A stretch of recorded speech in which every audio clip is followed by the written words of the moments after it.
काजे जादव जी का विचार बा? हम रौरा हाथ में आवे वाला नहीं खे। जाने हम बारूद हैं बारूद, हमें छूने की कोशिश करोगे तो जल जाओगे।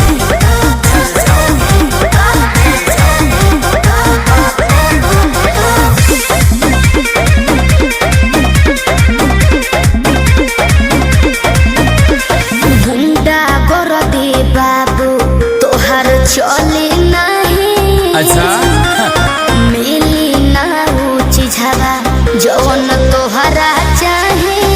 देवे के अरे सीधे सीधे मनबू की, सीधे सीधे मनबू की गोली चलबू हो।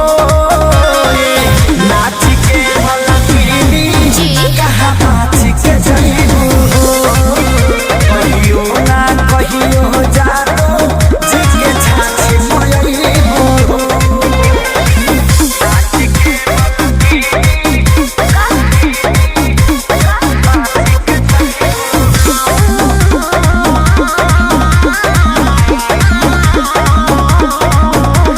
पक पक करो ना पिया कर। अच्छा। सब झहर जाई तो हर कर।